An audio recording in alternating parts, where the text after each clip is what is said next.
Check sound 1, 2, 3. Check, check. Check the sound 1, 2, 3, please. Thank you.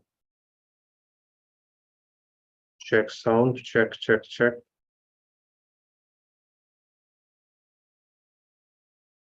Check the chat, please. Thank you. Camera. Can you check camera, please? Thank you. Camera is on. The camera is not on, is it? Thank you. Thank you, Vladimir, sir. Appreciate it. The camera.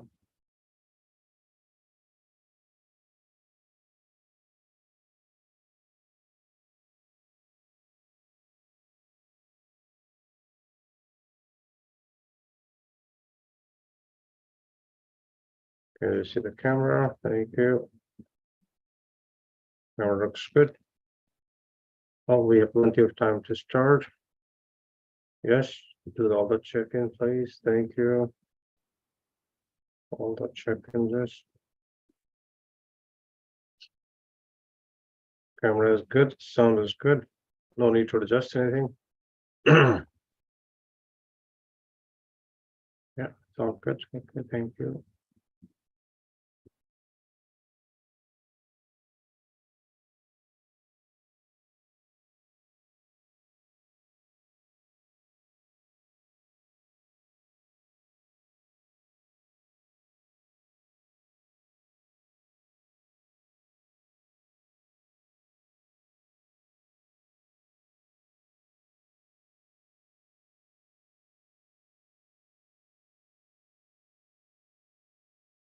So, okay, good. Okay, I can wait. No problem. Thank you.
I do.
Hello.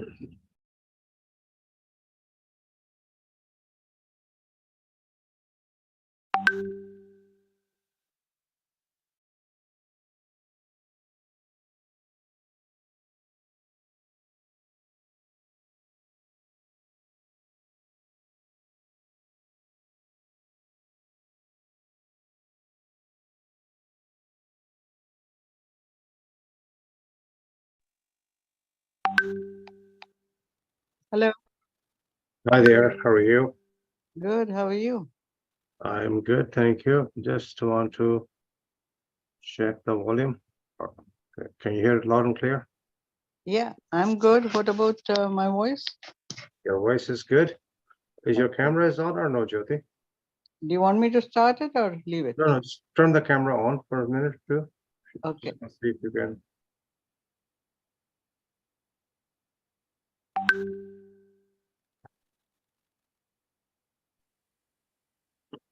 It says I cannot start the video because the host has disabled it.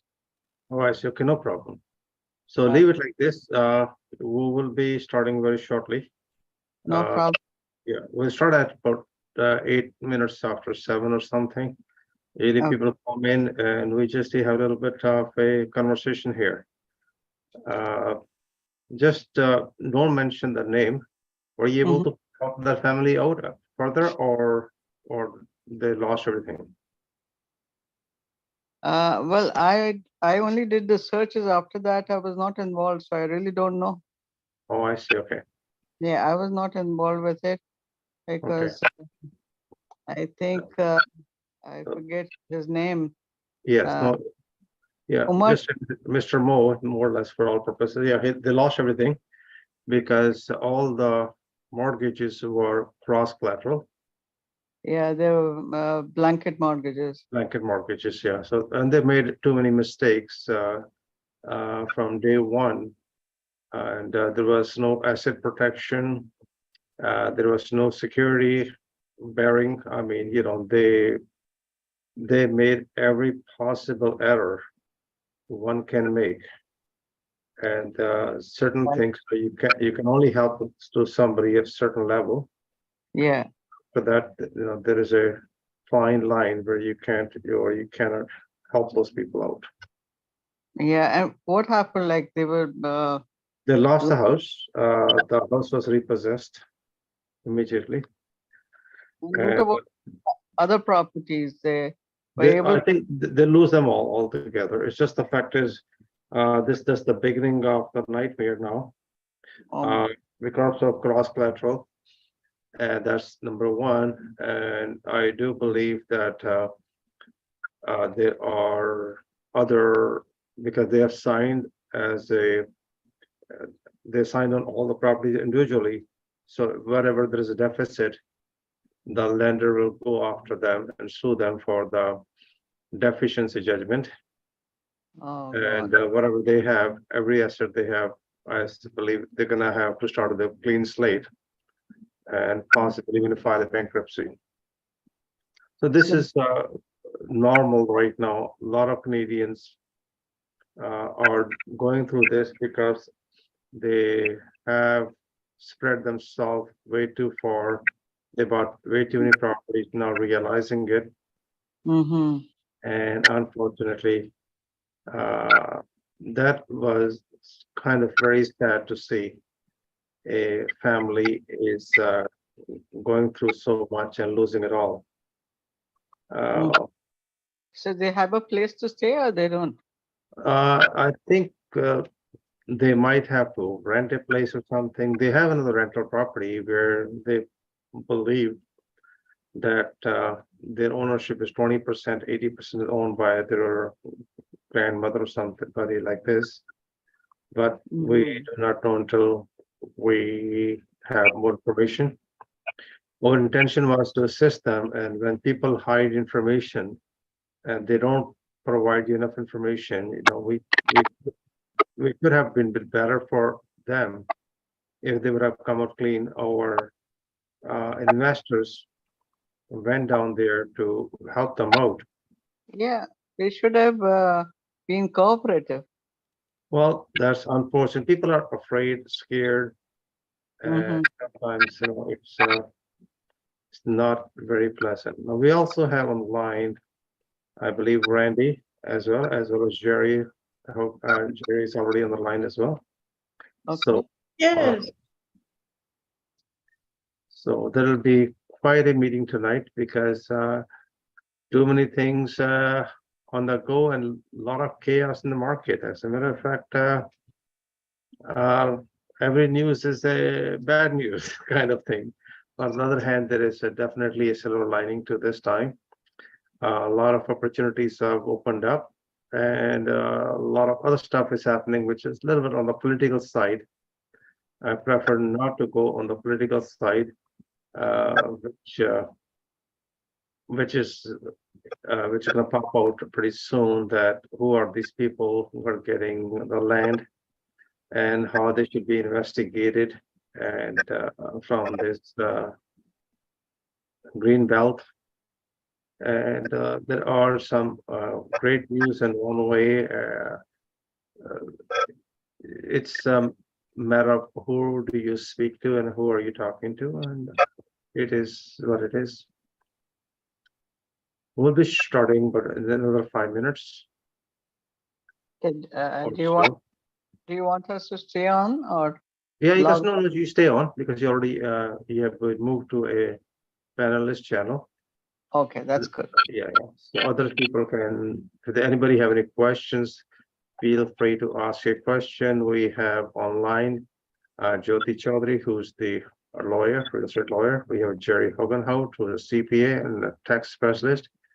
We have Randy Goodman already on the line. She'll be more than happy to answer any question about real estate as well. So this is opportunity time for those who are in early can get to more attention from more panels. So please feel free to speak to them as well if you like. I'm not too sure if David is already logged in yet or not. David Grossman.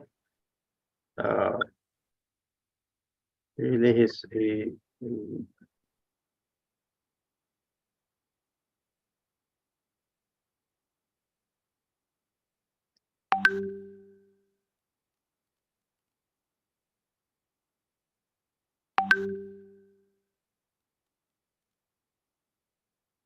okay, David is logged in. All right, perfect, but he cannot talk.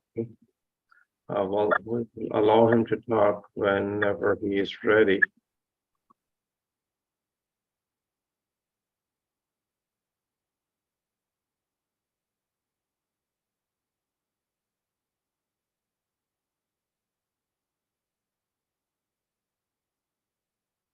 Can you hear me now? We can hear you loud and clear, sir. Thank you.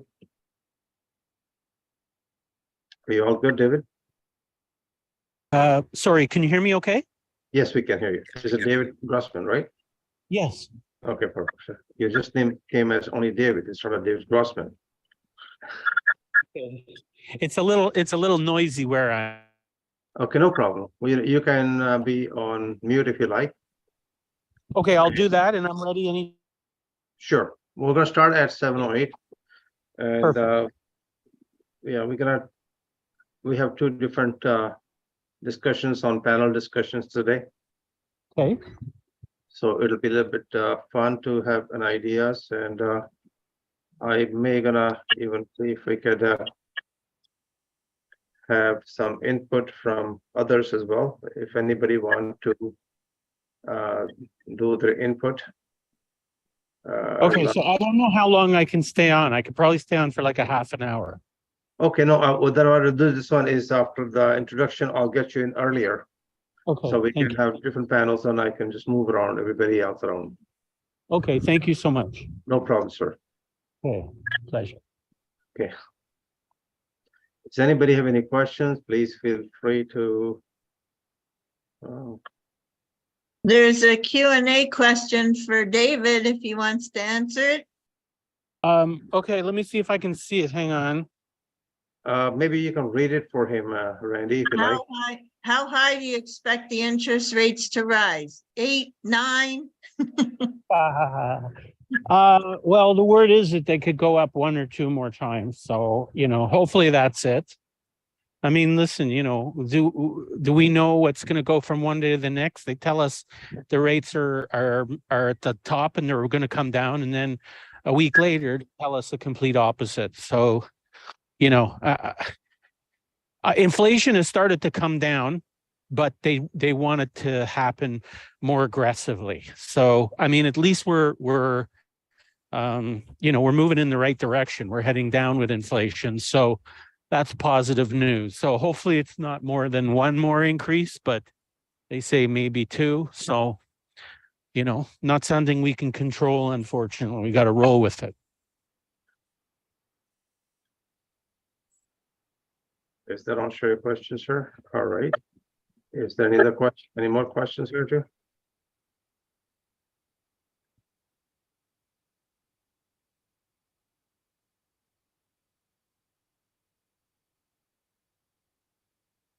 I don't know if it's premature to ask Randy about the market. We haven't started. I'm curious what her thoughts are about the market in general, or should we wait to get into that?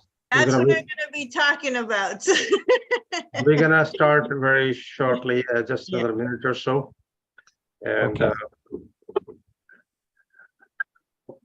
all right, I think we're ready to rock and roll. Just gonna give another 1 second.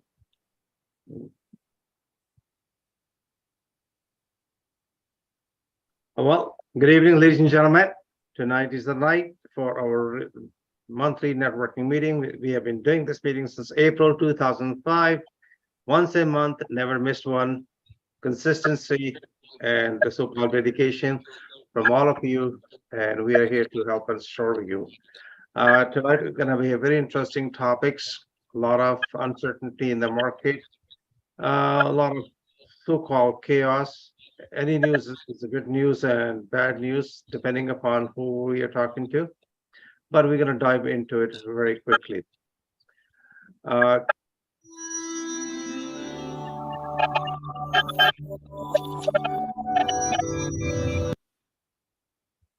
So those who have not been our member, we're going to suggest you that you want to learn something, you want to build a relationship, exchange ideas, and get latest information. This is the right place for you to come down once in a month, by the way.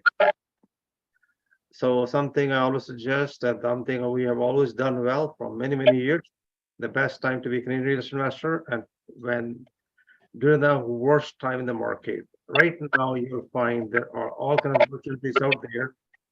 There are a couple of examples I'll share with you as we go along, that what exactly is happening in the market.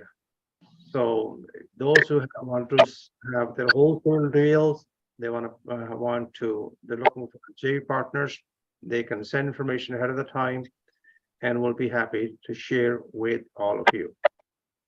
So what I'm going to do is I just want to quickly show you what has happened to recent data in interest rates. January 26th, the target rate was 0.25. Right now, as we speak, is 4.75. And tomorrow, we will know exactly where we are going, and we're going to have a lot of input from our experts. So let me just start this meeting right away. And I'm going to take it upon David Grossman.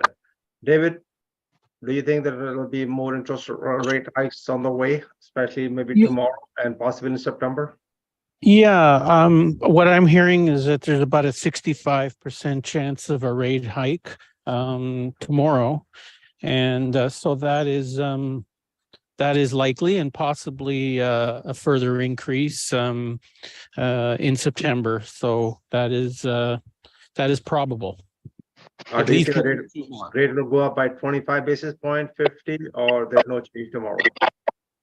I would say probably 25 basis points tomorrow. That's my guess. What do you think, Navtash?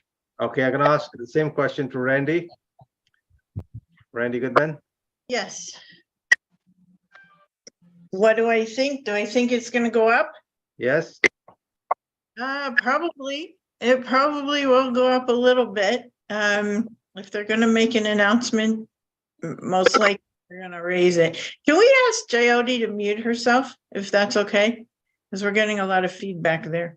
I do believe it's David's phone. David can mute himself for a few No, seconds. it's Jyoti. Actually. I It's was her- on mute. yeah, thank you. Okay, is that better? Yeah, I think it probably will go up a little bit. I mean, they're still playing with you know, the inflation and the unemployment and whatnot. So I think until it adjusts to the numbers that they want it at, they're going to keep playing. I don't know if they'll do it again after this, but I think they'll definitely move it tomorrow. Okay, Jerry Hogenhout. Hi, yeah, I think there's another rate increase, which is kind of sad, really, because we did have a downward push on inflation, quite reasonable in the last month or so. So I know their goal for their high interest rates was really to keep inflation intact. It's gone down. Kind of sad to see another increase. It's really, you know, it's destroying a lot of people. Yeah, it's sad. I mean, we see people, you know, trying to qualify for mortgages caught in pre-constructions. So I don't really quite understand why they're pushing it up again, but, you know, there's obviously the conspiracy theorists that they're just going to keep pushing it up till they wreck our economy, basically, which some people are saying that's their goal. So, yeah, I think, you know, I'm in the camp that an increase will come. And, you know, I also think that they're maybe afraid to lower the rate simply because I think when the rate does eventually drop, I think that's really going to create a little push on the economy, and you know, inflation probably will go back up again once those rates go down. So I think they're just being ultra conservative, another push just to keep us in line, even though inflation is going down. So yeah, All right. it'll Thank go you, up. Jyoti Chaudhary. What do you think of it? Regarding the mortgage rates going up, is that Yes. the question?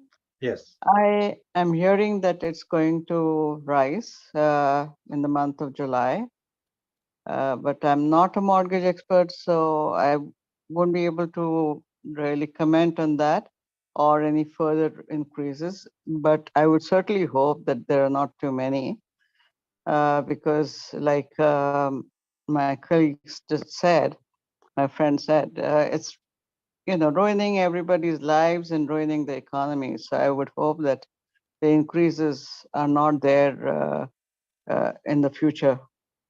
Okay. Well, here's my opinion. Canada created another 60,000 more jobs. That is not a good thing for Canadian economy. Then there's a strike here in Vancouver Port, and we're going to have again change splices a problem. The question we have is the Bank of Canada got themselves in a catch-20 situation. Damn they don't, damn they do. To control inflation is creating a lot of trouble for a lot of Canadians, and high interest rate is creating the problem for those who are homeowners with a mortgage on it.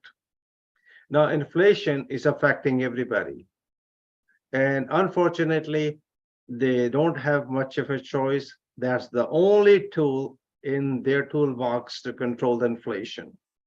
So the chances are definitely interest rate going to go up tomorrow. There will be another increment right after this, or maybe in September.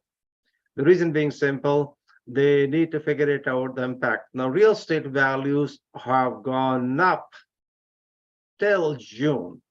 In June, things changed slightly differently. And they're noticing that, hey, if we don't keep increasing the interest rate, the property values are going up, and so are the is the market. And there is a shortage. There are all kind of other issues we have, but again, let's leave it that way. Now we're going to move on to the next thing. This is something which is so sad to hear that majority of Canadians, more or less half of them, are sleeping. They have sleepless night. They are stressed. They don't know how to handle these two big problems: housing prices and this GDP, and everybody's feeling more and more poor. No matter who you are, what you're feeling it, And this is unfortunate part of it. And this is the latest news, 69% of Canadians are feeling that, hey, they're only $200 away from going kaput. And that's not a very good news. And this is the recent survey done by MNP, which is a insolvency company though. So before I bring any further, this is something else I'm going to talk to quickly. Before I like to bring also another question before we go any further, just for the sake of another discussion.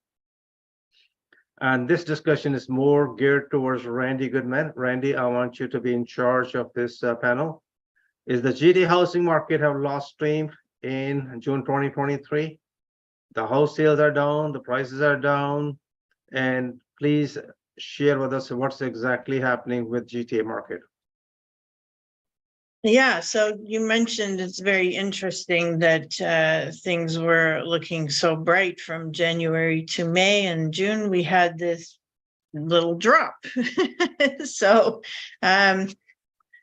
you know, the home sales and average selling price in the GTA in 2023 in June remained above last year's levels, but the demand for ownership housing is stronger than last year despite higher borrowing costs because of home sales were hampered last month because of inflation and interest rates, and a persistent lack of inventory likely sidelined some willing buyers because they couldn't find a home meeting their needs because we don't have a ton of inventory. So 7,481 sales through TREB's system in June 2023 is up 16.5% compared to June 2022. The number of listings was down by 3% over the same period. So the year-over-year increase in sales coupled with the decrease in new listings means market conditions were tighter this past June relative to the same period last year. The average selling price was up by 3.2% to 1.182.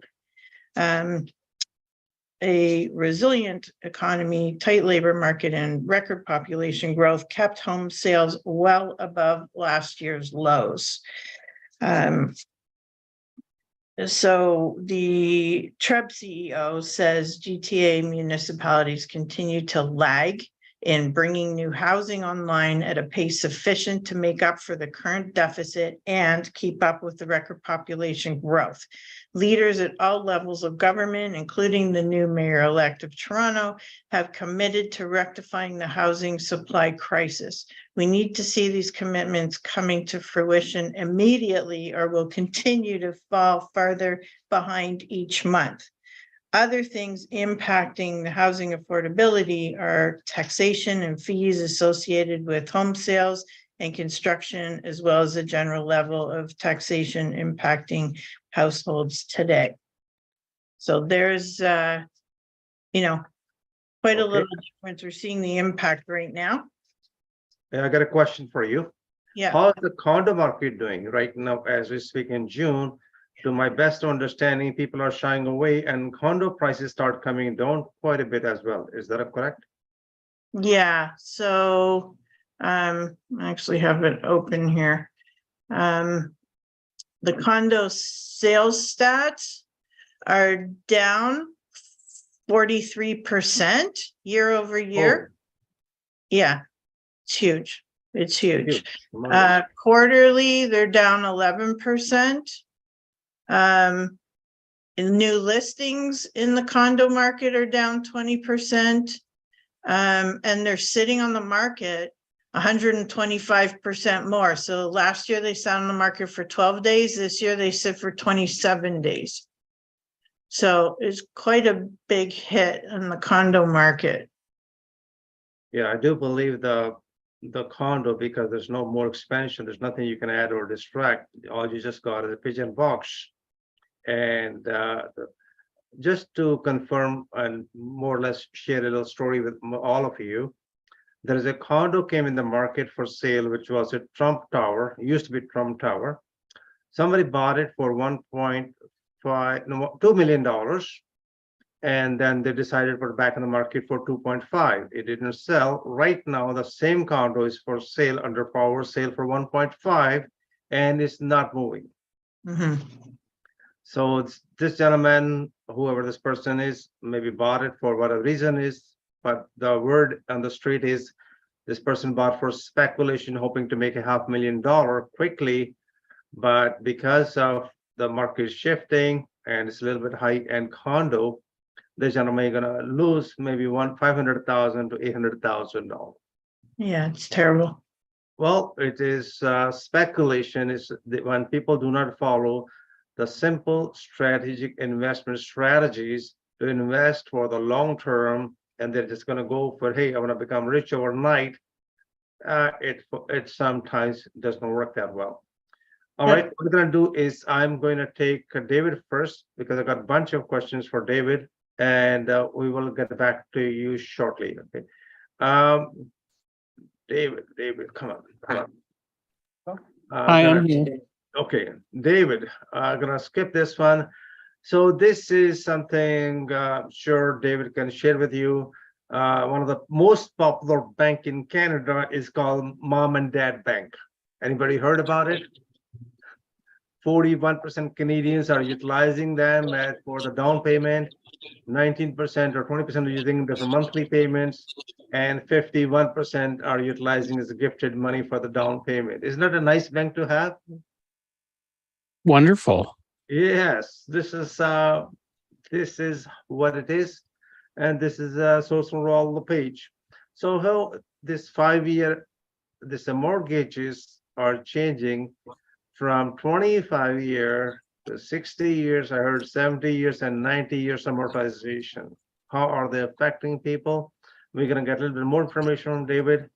And this is one of the highest interest we had ever had, just to let you know, hey, in 5 years ago, sorry, in August of 1981, when I started this in my investment real estate business, the interest rate was only 21.75% for 5-year term, and we were able to make money.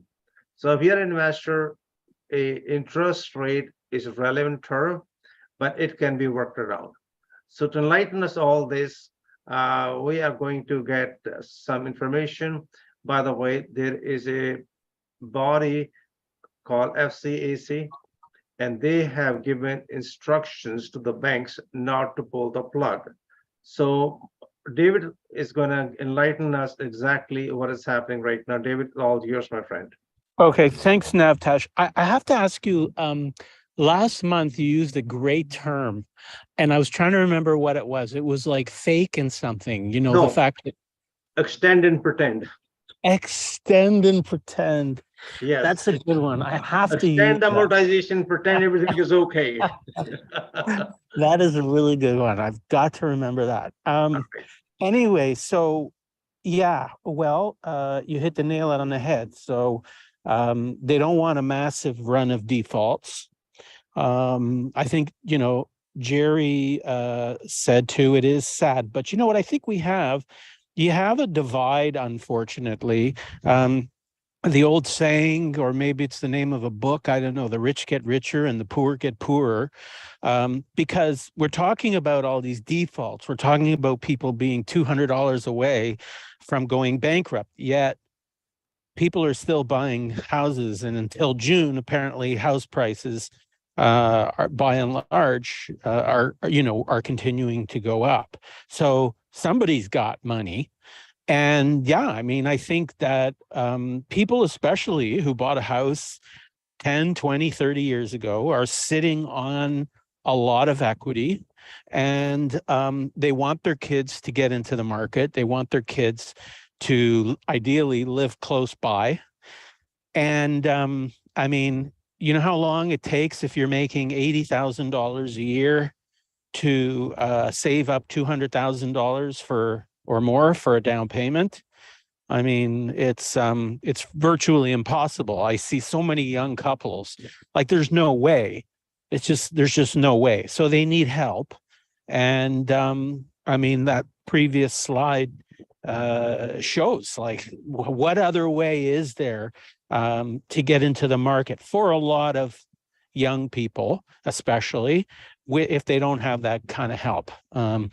So unfortunately, it seems like there is this divide, where the rich are getting richer, buying more houses, house prices keep going up, and the poor with the high interest rates are hurting badly, maybe losing their homes to all the rich people who are taking advantage of opportunities out there. So there was something that Navtej, you asked me a very good question too a few days ago, and you said, is now a good time for people to be paying down their mortgage? Should they be paying down their mortgage, or what should they be doing? So I belong to a forum of mortgage brokers, and I posed the question. What are mortgage brokers telling their clients nowadays? And frankly, I was surprised because it said like 9 out of 10 of them were saying, yeah, if you have any extra money, pay down your mortgage. I mean, from a conservative investing standpoint, it makes sense, right? I mean, 5 or 6% after tax, like effectively, it's like a 5 or 6% after tax yield or return if you pay down your mortgage, given where rates are today. And so you have to be earning, like, depending on your tax bracket, like 8, 9, 10, 12% in order to make it worthwhile. However, if you haven't fully optimized your TFSAs, it might be worthwhile considering investing in mortgages where you can lend out the money privately, or possibly apartment REITs, where there's some tax advantages in terms of how the returns are paid. Jerry can talk about that one day. It's considered return on capital, return of capital, as opposed to interest income. If you invest in a mortgage, you get interest income, which is the worst type of treatment. But again, if it's in your registered account, and you can do that with mortgages, you can have it in a registered account at Olympia Trust, for example. And so if you have room in your TFSA, then you could take advantage of that. And now if you belong to a group like this, where from time to time, Navtej will find an opportunity to buy real estate. And also, Navtej, I think I'm organizing next week an event where I'm going to have architects and other people talking about how to add units to your property, because I think that is a golden opportunity now, especially now. I mean, I've heard in Toronto you can go as high as 4 or 5 units. So we're going to have an architect from Toronto to talk about that. And elsewhere in the province, as of about a year ago, instead of duplex, you can go up to triplex. So knowing the right people, knowing how to determine quickly if you can do that with your property, or maybe a property that you're thinking of buying. And that is a great way to generate cash flow, and possibly the only way that you can generate a positive cash flow given today's high interest rates. And guess what's going to happen if you do it properly in 2 to 3 years when rates start coming down? You're going to have amazing cash flow from these properties. So I think there's a great opportunity there, but 9 out of 10 mortgage brokers aren't seeing that. And guess what? I didn't tell them that they thought they were missing an opportunity, because that's not my job, but I'm happy to share those thoughts with you, Navtej, and all the great people from your network. Excellent. Anybody have any question directly to David Grossman, please? You can put in the Q&A, and David will be more than happy to answer any question. Once again, David at davidrockyourmortgage.com. I'm sorry, .ca. Rockyourmortgage.ca is the gentleman's name, David Grossman. Again, there are certain options. And I'm going to ask you another question to you, David, right now. Sure. And we were working on something last night. This is a deal in BC. And the situation is there are so many Canadian homeowners who are in trouble financially, and they're behind mortgage payments. And what I suggested them to have a debt consolidation so that the interest rate, which is 12%, 18%, 24%, 42%, can be combined either into first mortgage or second mortgage, and have the first or second mortgage extended into a much higher amortization. And we were able to save no, I shouldn't say that, a couple of days ago, till last night, 3 families in 3 different provinces, not in Ontario, 3 different provinces, utilize the same principle. So this is something I just want you to have your feedback. How often do you recommend your client to do debt consolidation into a mortgage? And how often do you recommend your couple of clients who it is their principal residence, if they don't do it, they could lose their home or they will be behind the mortgage payment, extend the amortization, whatever it takes to stay in the game? Yeah, well, I mean, if your cash flow is very tight, Yes. absolutely, you should talk to your lender about extending the amortization to however many years is necessary. Because if you plan on staying in that house, you need to keep those mortgage payments current. And also, if you have unsecured debt, you need to keep that current too. And if there's enough equity in your property, then by all means, you should be looking at using the equity in that property to pay off unsecured debt, especially if it's at high rates. If it's not at high rates, then it may not make much difference. But if you're paying high rates, because the amounts that are typically due on credit cards, the payment's going to be higher with a credit card as compared to a mortgage. And if you have a cash flow issue and you have a high interest rate, pay down that credit card, your credit will improve. And don't wait until you're maxed out on the credit card and you start missing payments. Do it before that. Do it before you max out and before you start missing payments. And that way you can hopefully get bank money to do it. But if you wait and your credit is bruised and you have mortgage arrears or something like that, it's going to be more difficult and more expensive. So don't wait. And as I've said before, if you can't make it happen, there's no shame in selling your house and buying a house later when you're in a better position to do so. Money comes, money goes. Leonard, you got a question? Just go ahead, Leonard, you can ask your question, unmute yourself.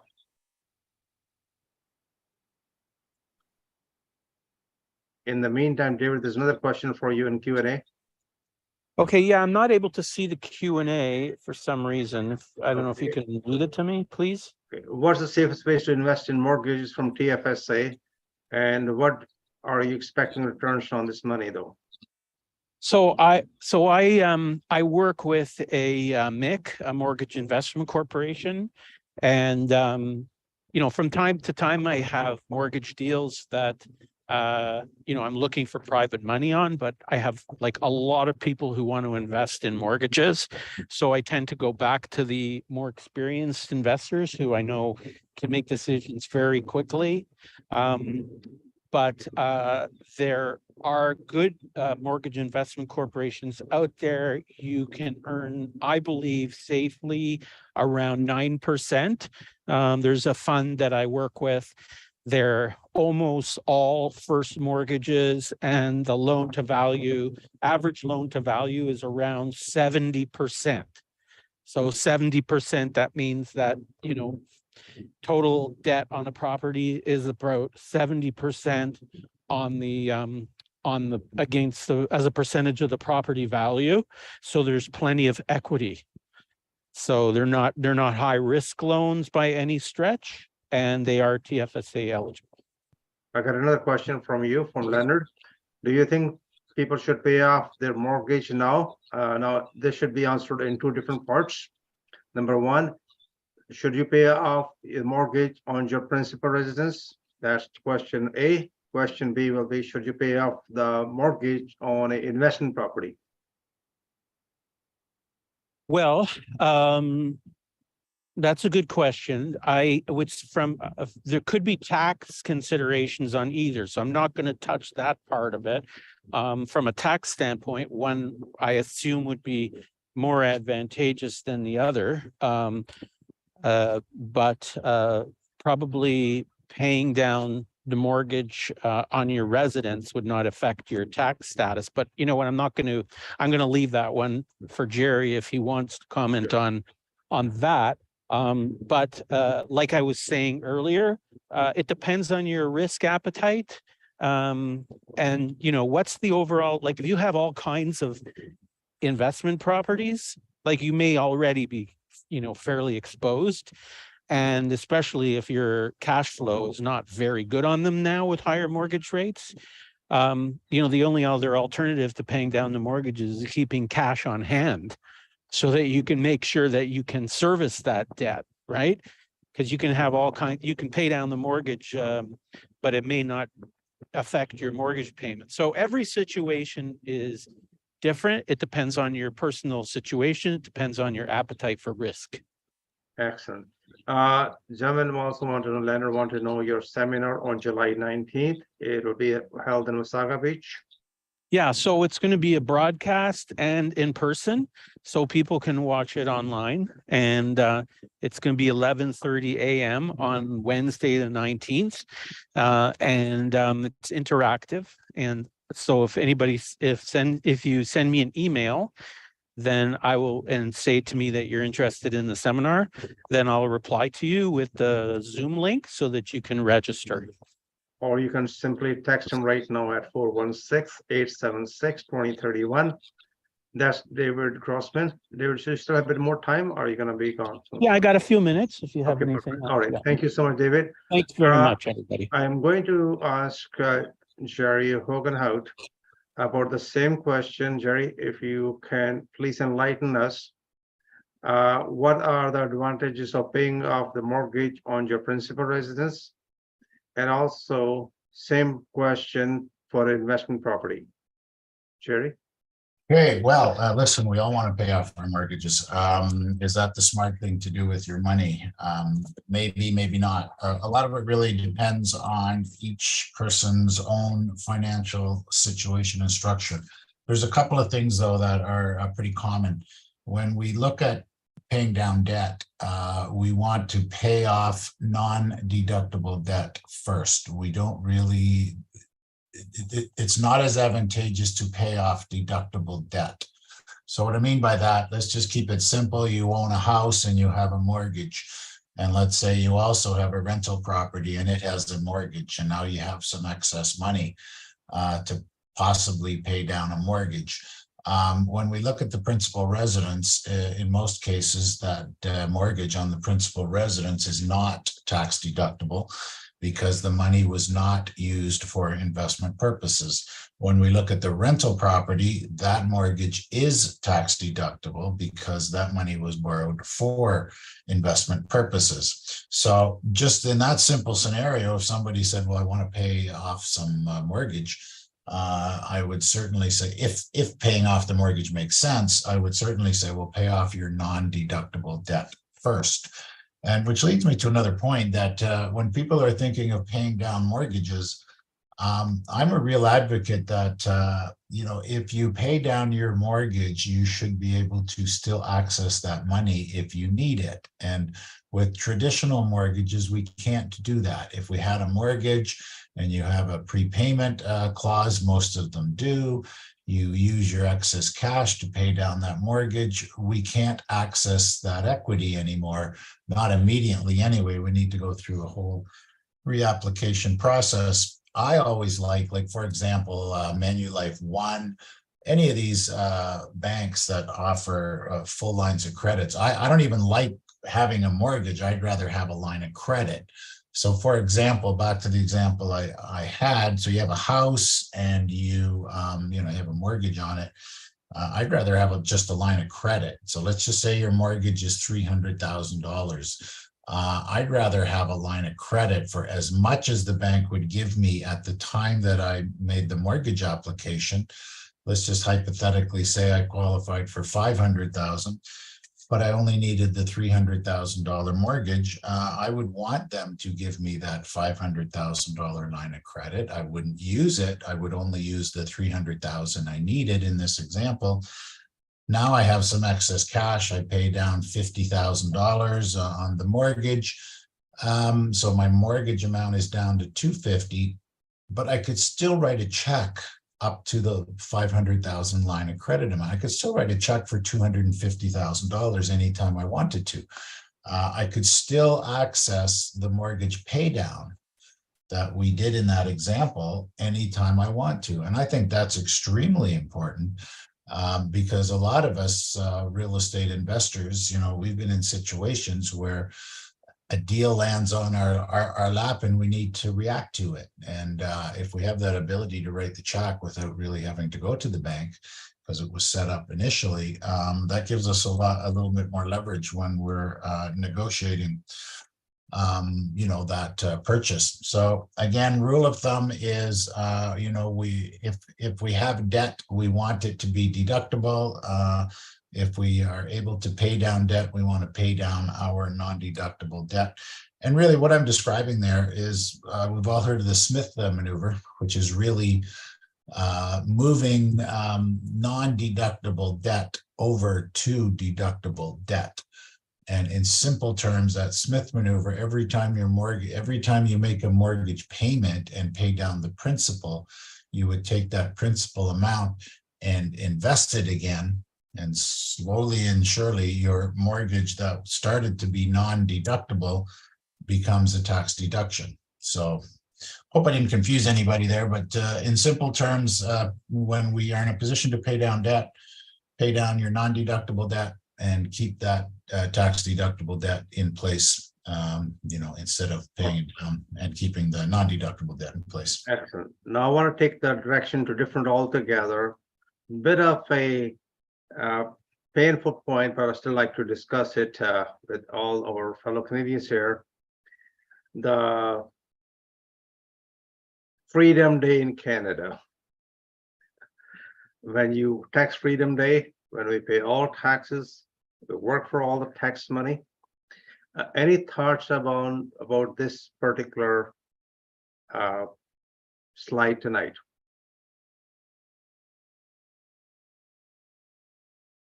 I'll gladly jump in there, Nav. If Are you able to see the slide right now? Yeah, I can see the slide. And can I jump in on this, Nav? Yeah, please. Yes. Yeah, so we've all heard these tax Freedom Day. And and it's, boy, by the time you add up all the taxes we have to pay, but it boils down to, if you can minimize your income taxes, which you can do by strategizing. Remember, a corporate, when you have an ability to use a corporation, the corporation pays 12% tax. One of my favorite strategies, that if we can channel income through a corporation, we can pay 12% tax in the corp. The money that we take out personally, we can take that out as a dividend. We can basically take almost $40,000 out of a corp as a dividend, and pay no personal tax. Now, if we restructure our tax affairs to our advantage, if we get a little aggressive in our tax planning within the law, okay, I'm not talking about breaking the law. I'm just saying, half of the income tax is written in black and white. People like me, it's very clear what we can and cannot do. The other half is written in gray. And those are areas where we can push things within the comfort level of a client. If you start doing those things, your tax freedom day doesn't become June 19th, it becomes April 20th. So if we can skim a lot off the income taxes you pay, your tax freedom day gets pushed back a lot. So that's certainly something I believe in. I mean, just look at Nav has just put a few of the taxes that we pay. We pay so much taxes, and it's ridiculous. It's absolutely ridiculous. So to do everything we can to minimize those taxes, is extremely important, and it sets back our tax freedom day. Property taxes. Most municipalities are facing quite significant property taxes this year. Toronto, my God, Olivia Chow, lover or hater, you're going to see that in your property tax bill very, very soon. So as all these taxes that we really cannot control go up, we really need to address the taxes that we have somewhat control of and make sure they're as low as possible. Well, the point of this presentation tonight was to awaken everybody else, having our tax specialist, that average Canadian pay 46% of their income towards taxes, and $64,000 you earn every year till June 19th of this year, you have paid all taxes now. Now, this can be, if you have a proper consultation, proper experts on your side, this may not be you any further. The purpose of this bring the slide is to awaken you up slightly. Hey, listen, there's better options there. There are CPAs here, there are lawyers here, there are real estate investors, mortgage brokers, realtors, who is a team of bunch of professionals, and they can assist you, help you financially in such a manner. But all these things have to be planned ahead of the time. You do not go to the taxman or your CPA fallback tax returns. This need to be done years ahead of the time. Planning, but make sure you plan it properly. All what you're saying is this one: if you are working for yourself, or you have a small, if you do not have a small corporation, you might be paying an excessive amount of taxes, which can be beneficiary for you. Again, this is a generic statement. When you go and sit down with the CPA and your lawyer and put everything under whatever you have as investments, it can be sorted out.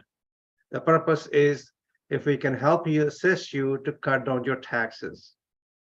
Is that a fair statement, Jerry?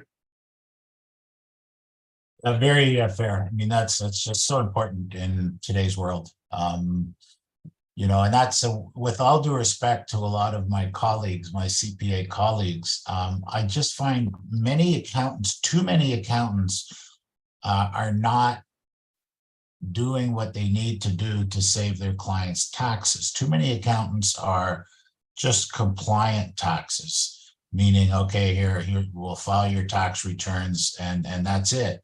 Our job needs to be to reduce your taxes, to do whatever we can do. I mean, we've spent the time, we've learned the Income Tax Act, we understand the tax system. We need to take that knowledge and apply it to save you taxes, not just to file your tax return. So I know every time I get new clients, every time I look at their previously filed tax returns, and I question some of the things that weren't done in the past by the tax preparers. So, Nav's chart just hits it home. We pay too much taxes. You need to do whatever you need to do to lower those taxes within reason. And then it's interesting that we're talking about this topic, and we just listened to David Grossman talking about mortgages and everything else, and Randy Goodman about real estate. Everything I do to reduce your income, to reduce your taxes, hurts you when you try to go qualify for a mortgage. So, as Nav said, plan. If I have a client and they say, I need to qualify for a $500,000 mortgage next year, we need to bring the mortgage broker into the equation, and that mortgage broker has to tell me how much income they need to qualify for that thing. The bankers usually want two years of income to qualify for that mortgage. And we need to work towards that number, but not go higher than that number. If you only need $75,000 to qualify for that mortgage, and we can bring your $100,000 income down to $75,000 by using legal tax strategies, that's what we're going to do. So it's very important when we have discussions like this. What is the plan? I couldn't say it better than Nav said it. We have to, are we preparing a tax return? Is goal number one to save you taxes, or are we preparing a tax return for you to qualify with a mortgage broker so you can buy a house? So plan. Well, that's what we call this strategy as separating the sleeping giant from the dogs. That's how it actually fits in. Now I'm going to kind of give you another one, which is more or less how these Canadians have done in 2021. Just a thought I should share with you. This all information comes from Fraser, by the way. Now, I want to go to our next panelist as well as our guest, Jyoti Chaudhary. She is a real estate lawyer, very helpful, very knowledgeable. Got a very wide experience when it comes to her knowledge, degree from UK, degree from India, degree from Canada in law. Jyoti, this is all yours, my friend. Hi, Nav. Thank you for giving the opportunity to speak today. I'm going to talk about a topic which is very different from what we have been talking about so far. I'm going to talk about the notice of security, or the NOSI, Yes. and notice of lease of chattels, which is the That is, NOSC. that is a very, very important. So most of you may not ever heard about it. This is something when a lot of people do not realize it, when they lease their furnace, the water softener, the air conditioner, or any other equipment. So this is a wake up time. We hear it all the time. And I think there's nobody better than Jyoti Chaudhary to walk you through what is a NOSI, N-O-S-I. It's called Notice of Special, Notice of Security Interest, sorry. That's right. Notice of Security Interest. And most of the time people find it at close to the closing to the closing date. And where those people who have put the lien on it are looking for your arm and leg. And that is very rude. And Jyoti, is all yours, my friend. Thank you. Now, a lot of times people have, door-to-door salesmen knocking on the doors, especially they were doing it earlier from, I forget the name of the company, because they have been charged and they are not allowed to go door to door. They were saying that the water heater, they will replace the water heater in the house and not charge anything. But what they were not telling was that they're going to put a lien on the property, or rather a notice of security interest. And they made the homeowners sign the paper so that they could put the notice of security interest on the property. So that was something which was deemed illegal. And yeah, and I remember the name of the company, that was OEG, Ontario Energy Commission, I think. And then they were charged with a lot of, criminal charges, and they were banned from going door to door. And then there was a class action lawsuit where they were supposed to, compensate the people who had been duped into it by fraud, because they were not given the whole picture. Now, this kind of a notice of security can be put on apparatus and equipment relating to home comfort, which includes water heaters, water filtration and purification systems, heating, ventilation, air conditioning system. Then you have the electrical generators, solar electricity panels, home security or alarm systems, built-in pest detection and detergent equipment, custom kitchen cabinets, and similarly built equipment which is designed to improve home comfort. So I would suggest anytime that you have a person coming to your door to sell you any of these and saying, okay, it's, you don't have to pay anything, that's wrong. That's misrepresentation, because they are going to put a notice of security interest, and that will keep on accumulating interest, and you'll have to pay it out at the time of selling the house, or if you're refinancing, you'll need to ask for postponement. So it creates a lot of problems. Now, these type of notices of security interest may or may not have an expiry date. And even if it has an expiry date, it can be extended by a notice to the land titles office. But that notice has to be made before the previous expiry date has passed. And if it has passed, the expiry date has passed, it may be deleted from title by an application from the owner. There is another amendment that has come, that has been brought about in terms of windows, doors, and roofs. Starting from July 2023, sorry, let me look at the date, July 1st, 2023. No nosy may be registered in respect of roofs or doors. This is what the land titles office has said in this bulletin.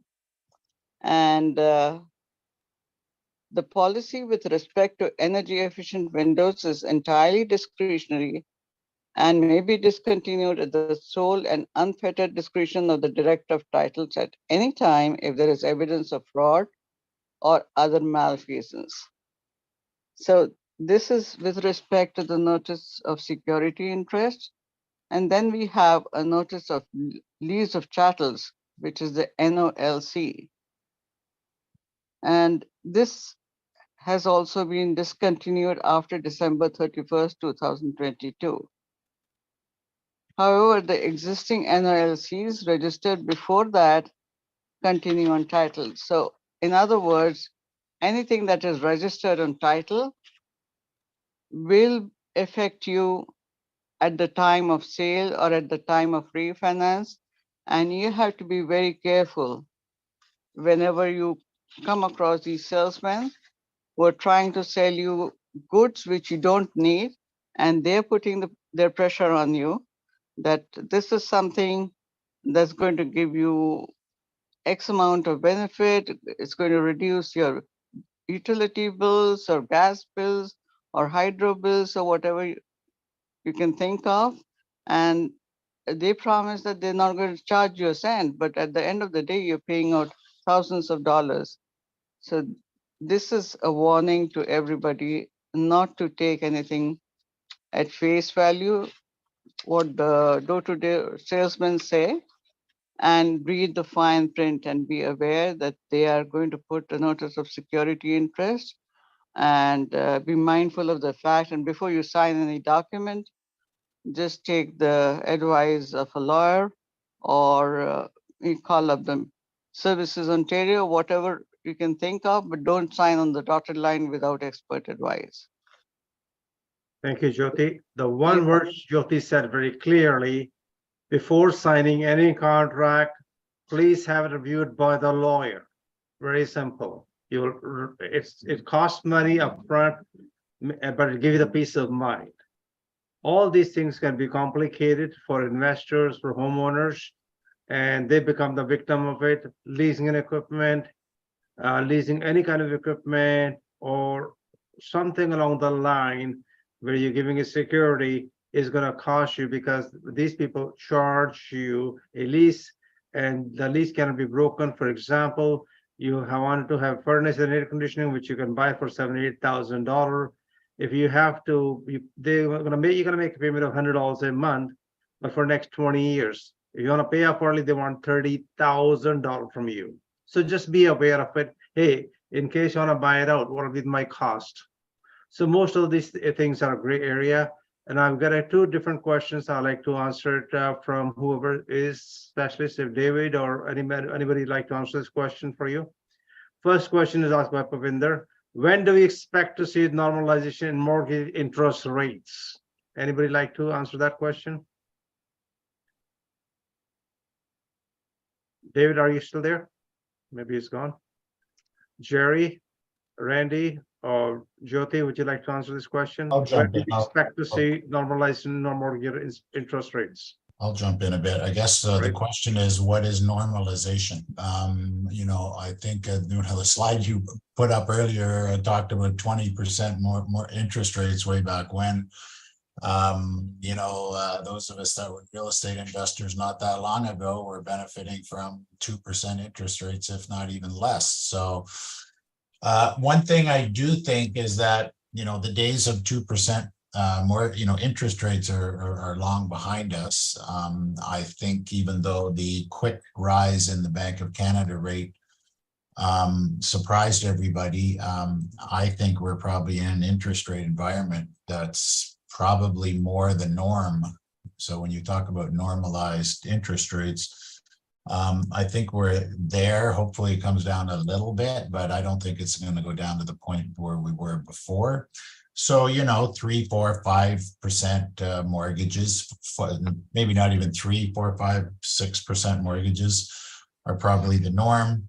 And Nav, you hit on it too, that, everything we did like 2 to 5 years ago, everything we touched turned to gold. Most of the things as far as real estate investments, then all of a sudden the interest rate shot up. You made a comment about the condo, the pre-construction. When we as real estate investors, when we look at real estate, we look at it either to speculate or we buy cash flow, and there's nothing wrong with speculating as long as you know that that's what you're doing. A little more risk in the speculative world, but the gains you can make are tremendous, as a lot of us have found out in the real estate world. When we're buying cash flow, it's more buying a real estate income trust where the rents are coming in. Today we really fundamentals, real estate fundamentals, you touched on it. Real estate fundamentals are as important today as they ever have been, and I think they're even more important moving forward. When we want to be real estate investors, we need to base our decisions on fundamentals.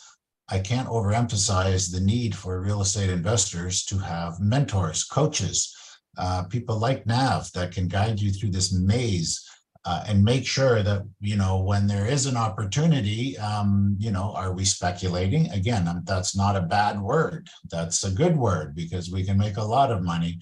Or or is our interest aligned more in just buying cash flow? So we reduce our risk, we reduce our rate of return, but we're okay with that.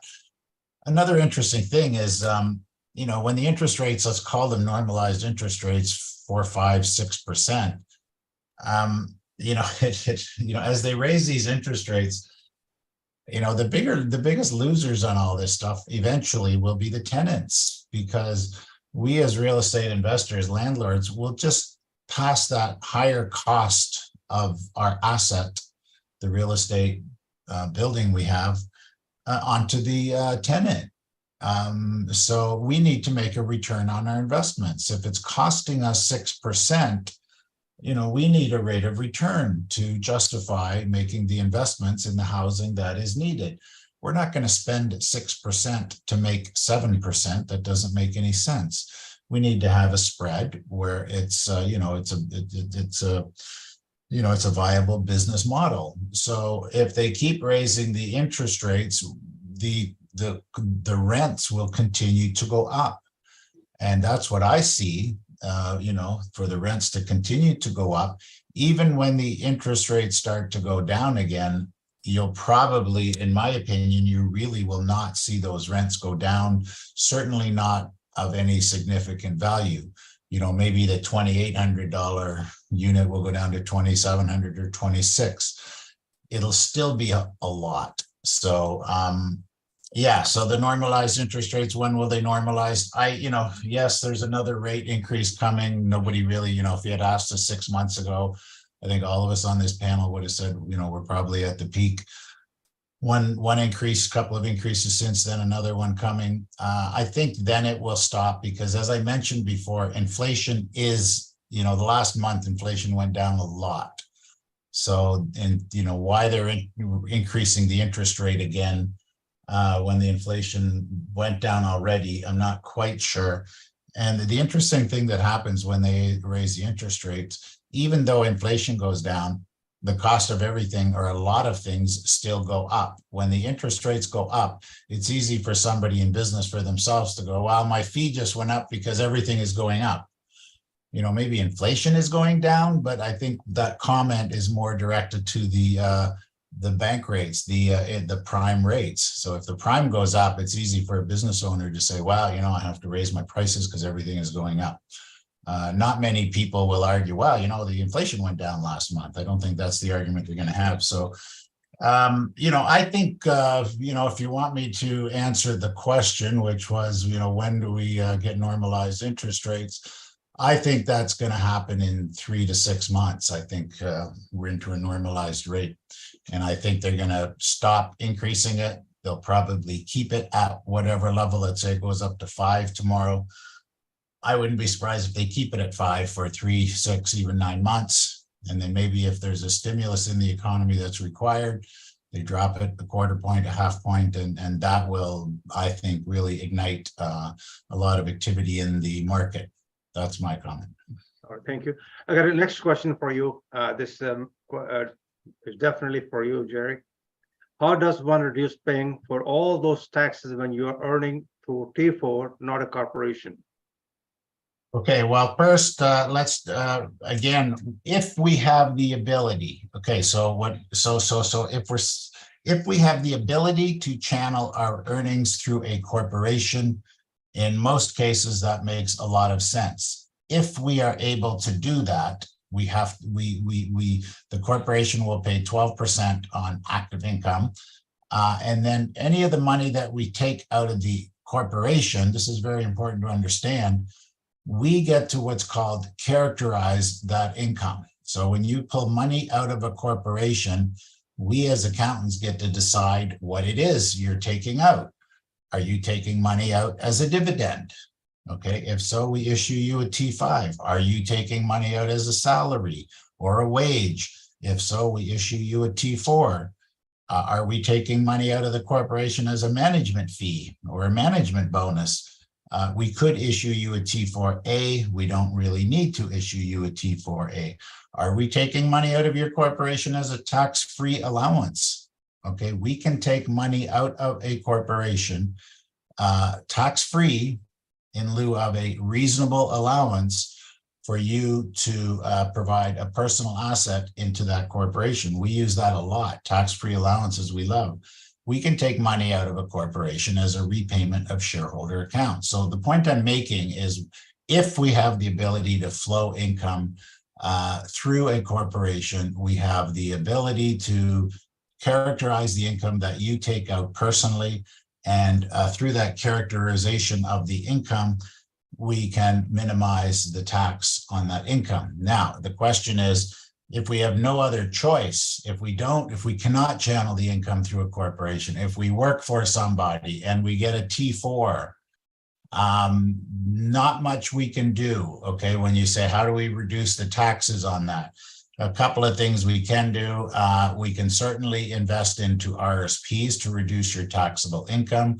Most of you realize I'm not a real fan of RSPs. That doesn't mean I don't like them or use them. I will only use them with clients if they are in 40 or 50% tax brackets. Then I will allow the client to put money into an RSP, and then we strategize to get that money out of the RSP as quick as possible. If you work for a company and they issue you a T4, meaning you cannot channel that income through a corporation, you want to ask that company if we can claim employment expenses. Okay, employment expenses are documented on form T2200. It's a form that is provided by the employer to the employee, requiring the employee to incur certain expenses to conduct their employment duties. If the employer will sign the T-2200, we now can get to deduct certain expenses from your T4 income. We get to deduct hopefully your car, some of your car cost, office and home cost, meals and entertainment costs, your cell phone, your computer. So that's an important thing if we end up with a T4. Probably in summary, the T4 is the least desirable way to pull money out of a corp. Another thing a T4 requires us to do is deduct Canada pension from your earnings, okay? I don't know how else to say this without really being critical of Canada pension. Canada pension plan, and I'll say it, is one of the biggest ripoffs out there, okay? Right now, if you cannot channel your income through a corporation, if you're self-employed, you will pay $7,000 in Canada pension if your net income is at least $50,000. Now, that money goes into your very own Canada pension account. If you are on a T4, the employer will deduct Canada pension each paycheck. That goes into your very own Canada pension account. Everybody has their very own Canada pension account. You would think it is your money. It is not. I just had a friend of mine die, age 64, never collected a penny from his Canada pension, paid into it from age 18 to age 64, did not have a surviving spouse to get CPP survivor benefit. They took all of his Canada pension money and they gave the estate $2,500 death benefit. And this was a friend of mine who passed, and his son, who I know well, came to me and said, "Where's the rest of my dad's Canada pension money?" And when I told him they stole it from him, they kept it, he was not happy. So just be aware of this stuff. I'm not saying don't contribute to Canada pension. My job is to really provide information and education so you are better equipped to make those decisions with me. Okay, that's my comment. Thank you, Jerry. Appreciate it.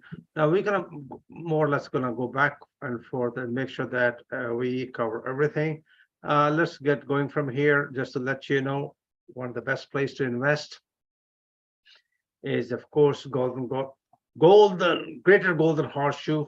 Altogether, 25% of Canadians live here in about 100 miles of radius within Toronto area. This is where we have Canada's biggest GDP, 25%. And this is the more educated country in the world, by the way. That's Canada, and the third best country. And again, one of the best thing what is happening to Canada as we speak. Toronto became the third largest tech hub in North America. And that's a great news. This is the one which producing a very super high paying jobs. This is where you find a lot of young kids coming from different parts of the world, coming as new Canadians, earning $250,000 to $300,000 to begin with. So this is the good news. Just to let you know, Canada was always known for natural resources economy. Now it is different. It is knowledge-based economy. Now, Canadian economy is based on two elements: natural resources, what we have plenty of them, whether it's the mines, whether goods, potash, you name it, or even the fresh water, by the way. And number two is the knowledge-based economy. We got the high intellectuals, a lot more people in IT industry, artificial intelligence, and so on. So that's kind of a great news, which give us a more or less an idea. Hey, Toronto is going to become like another Manhattan. And if you can afford to live here, afford to invest here, you think this is expensive, wait another 5 years. Majority of people will always make the same mistake. I will buy the real estate when it's cheaper. Does it ever happen? No, they miss bus after bus after bus, train after train, and they miss decades of it. If you are able to afford it, absolutely. Question is the interest rate too high? Absolutely not. When we invested 20%, 23%, 12, 14%, it's all about the strategy and cash flow. As an investor, if you are not utilizing your strategies, you are not investing it creatively, it's not something you just go and buy and rent it out. Things are different. Marketing is moving. A lot of disruptions in the market. Same old doesn't work any further. Changes are good. I always discuss about it. Definitely I'll discuss the next time about hybrid tenancy. How can you make the maximum? Won't you like to milk the cow as much as you can? Why leave the cow? Why leave that money on the table just to become super creative? It's okay to get education. So I'm going to move forward quickly. This will be the 12th time, by the way, the Bank of Canada is going to raise the interest rate in a very short period of time. 12th time in the history. Everything happened in 2006. When the US market collapsed, we had to bring the interest rates lower, and we got spoiled for the last 15, 16 years though. Interest rates supposed to go up regardless many years ago, then we had the COVID. Anyway, we're gonna make the best out of it. Just thought I should share with you. This interest rates start rising since January, more or less you can say March 2nd, 2022. And the Bank of Canada announced the interest rate 8 times a year. So just be aware of it. So tomorrow morning, we will know exactly where we stand. And there are some people who are hurting. So this is a Canadian job market, by the way. And we are up by about 60,000 more jobs in 2023 in last month. This is like triple the jobs. We're expecting only 20,000 jobs to be changed. It became 60. Economy is not slowing down. So is the inflation. So Bank of Canada have not much of a choice to increase the rate, come up with different ideas, suggesting banks, please don't pull the plug if people are behind. They cannot afford it. They are paying almost 80, 90% of their income. Please extend and pretend everything is okay. People who are going to pay off the house in 20 years, now they're going to say, okay, we'll pay off the house in 40 years, 60 years, even 90 years. Can you imagine that? That is something unreal. But again, it's an adjustment time. This is not the time to hit panic button. This is not the time for chaos. This is time to become creative. And if you can kind of go through this timing, you will be well established. This is something else I discussed earlier, a luxury condo in Toronto, which was sold for 2.1 million. And then this gentleman listed this property for 2.58 in March. Now the unit number is 47.4, 311 Bay Street. Now it's under power sale for 1.580. Those anybody interested in it, I have given you MLS number. This was on July 4th. This market is relisted. Exactly $1 million less than the owner was trying to sell in March. Now, does it tell us a little bit of story about what's happening in the condo market? In a way, yes, but it's a good example for you to more or less to understand what exactly is happening. So Randy has given us her information about June. Yes, the markets have shifted in June slightly, and there might be another shift again by tomorrow, but I do believe it takes a little time for people to absorb any kind of shock and they get back to normal again. So it might be a lot of shocks we have. We already have 11 shocks already. And the market was up from April to May, by the way, and the market was up by 30%. So these are hardcore facts. When the experts like Randy share the information with you, please listen to this carefully. It has a lot of high value for it.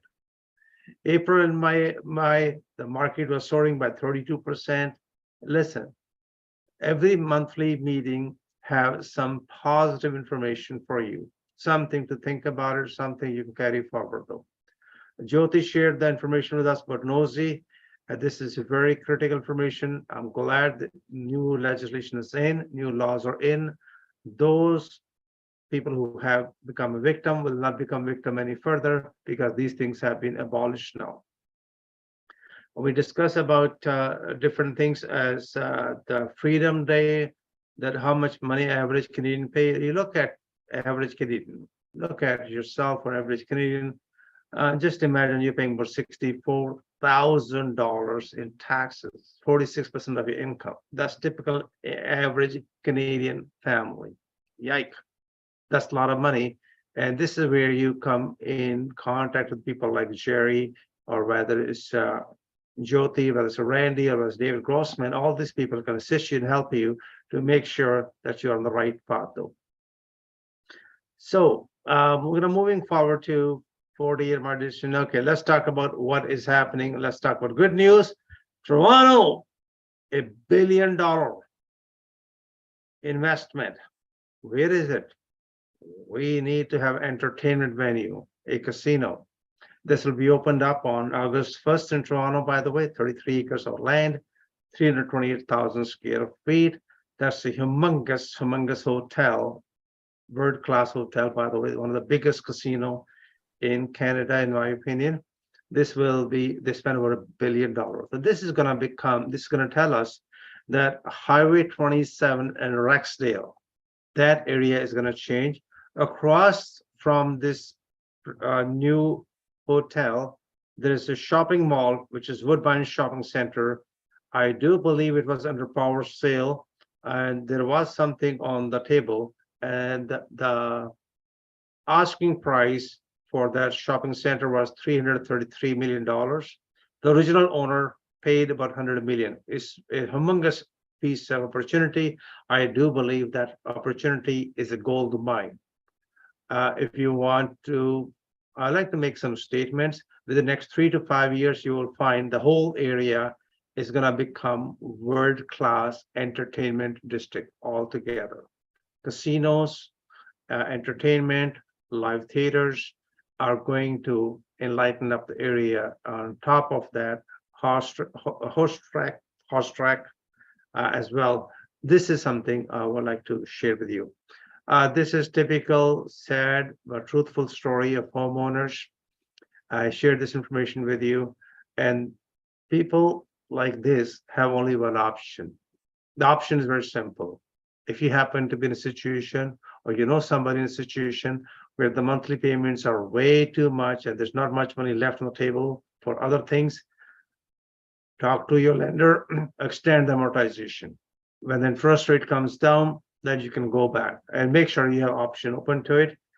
Otherwise, there are so many Canadians who are losing their homes. There's not a day go by where I hear the sob story, and we have seen people being evicted, living in the same house for 30 years, 40 years, 20 years. It's sad, but it's very, very painful. There are too many power sales, foreclosures, seizures that are happening all across Canada, though. This is starter homes in Canada. This is where we find out of the 50 top cities in Canada, there are not that many cities available in so many different provinces where an average family can start a home. Alberta is 2 of 2, BC is 0. And if you're talking to Ontario, out of 24 big cities, we have 0 city where people can go as a starter home. Starter home is approximately less than 500,000, by the way. And again, if you look at it, it's Alberta, it is in Newfoundland, it is of Quebec. Well, believe it or not, Quebec still does not draw as many immigrants, and it's also Saskatchewan, which are our 2 big cities, which are good in one way. But again, there is a huge transformation happening. And right now, as we speak in the present moment, Alberta is attracting everybody in. Alberta, there's a huge shift going on there, by the way. Randy, like to share some properties? Sure, definitely in a few minutes, Randy. This is something else we're going to be talking about. Hamilton. This is going to be another satellite city away from Toronto. Next 3 to 5 years, again, this is going to happen to Hamilton. Gonna be the hotbed because of the location. Satellite, but 45 minutes from downtown Toronto. GO train infrastructure, affordability, government spending, and again, waterfront, which is always the biggest attraction at the airport. All these are definitely going to be good development. Of course, Hamilton had a bad name called the Cancer City of Canada. It's shifting, it's changing. New industries are moving in. It is cleaning itself up. Again, Hamilton might be another location if you're looking for long-term quick gains that will be next to Toronto. If Toronto is not affordable for you in form of investments, definitely should look into Hamilton as well, though. Next thing I'd like to talk about is multi-tenant house. Now, this is something about rooming house in Toronto. This is something gonna become a law. This thing I'd like to share with you in a little bit more in details in possibly in the next meeting. What exactly is happening when the city is going to allow in certain areas when you could have a legal rooming house. Legal rooming house means licensing and permission from health and safety, as well as the fire. But this is on its way, by the way. Can you convert a regular piece of property into rooming house? Rooming houses are incredibly great cash flowing properties. Rooming house are subject to similar to Airbnb, and there could be really good scenarios for those who are struggling with a cash flow, especially when you're tenants. This is going to be something new in 2024. You need to plan ahead of the time, but I will be definitely sharing with you in next coming meetings, though. Investors are feeling the pinch of the cash flow. What's wrong? Interest rates are so higher, and it does not make sense for investors to stay in the deal because they cannot have too many negative cash flow deals right now. Majority of the investors who invested in Toronto condos or other condos, even houses, because the interest rates are gone up almost 11 times already, and it'll be 12th time tomorrow possibly, the properties are not going cash flow. So what are they doing? They're trying to dump some of it. Some of them are losing money on it. This may not be the best strategy for them. They can carry negative cash flow. As a real estate investor, we will never ever recommend you to buy a piece of property with negative cash flow, no matter how rich you are. Drain is a drain. And this is something where we find that some of the investors are simply based upon speculation, hoping for quick appreciation. Sometimes it does backfire on you, though. Mortgage delinquencies, they're up quite a bit. We discussed it last time. People are behind, way behind, and some of them are gone way too far that they cannot come back, even if they want to extend amortization. And the lenders are looking at it, pulling the plug. They won't have much choices except either to seize the property, power sale, or foreclosure, or all of the above. In our rental in Ontario, you will not be able to raise rent more than 2.5%. Again, there are some guidelines you have to follow. In case you are a landlord, be aware of this new changes coming up for the year 2024. I'll be sharing more information with you. Delinquency rates are higher in credit cards. Guess what Canadians are applying right now as we speak? Most of the Canadians are focused on one thing. They're applying for more credit card than ever before. What is a credit card? It's a promissory note. And more Canadians are applying for credit cards than mortgages. Why? That's the only way where they can survive. There are so many Canadians are cashing out and running out of everything. They're cashing on RSP, they're cashing on RTFSA, they're selling whatever they got to survive. That's very unfortunate, but again, just be aware of it, that we are dealing with those people. This is a delinquency rate across Canada. Is not slowing down, by the way. It is there, but it is, in my opinion, can be manageable when you're dealing with a expert mortgage broker. The situation can be averted for a while. If you can buy a bit extra time that you don't have to lose the home, it'll be much, much better for you. This is I shared with you purposely. I want to share with you. People take it as granted. I've seen it too many times. As a matter of fact, I see another one happen to a builder in Scarborough, where they put a stoppage to the construction for the same reason under the Building Code Act, that this is a situation where when a builder is in the process of building and the city put the stop order to it, it caused chaos. It is a mess. It is a nightmare for a builder. And just a simple word of advice for all of you: please make sure that you follow the rule. Don't overextend it. The city have no mercy on you. Please make sure that you do not get into this. This project have gone into trouble more than once, by the way. Ticking time bomb for the debt. That is something where people have stretched their heel off all the way, and now the banks are pulling and making it very difficult for Canadians. And there might be some change.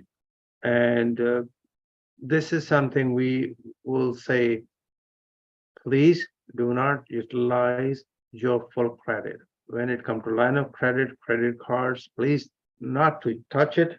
If you have to touch it for something, for investment or something, is worth it. And please do not go exceed more than 60% of its capacity. Otherwise, you might be facing something you don't want to, and don't put yourself into unnecessary risk if you don't have to. So these are some debts. While people are paying for it, these debts have a lot to do with people with fixed rate mortgages, variable rates, which is combination of both. When they have less term, to the best of our knowledge, till 2026, those people who already have fixed mortgages, when it comes to renewal, they might be definitely paying a lot higher price, and their carrying cost would be much higher. So this whole thing is just the start. It's not the end of it. Only 20% Canadian homeowners are still facing the hike of interest rate. 80% still more to go when it comes to fixed rates.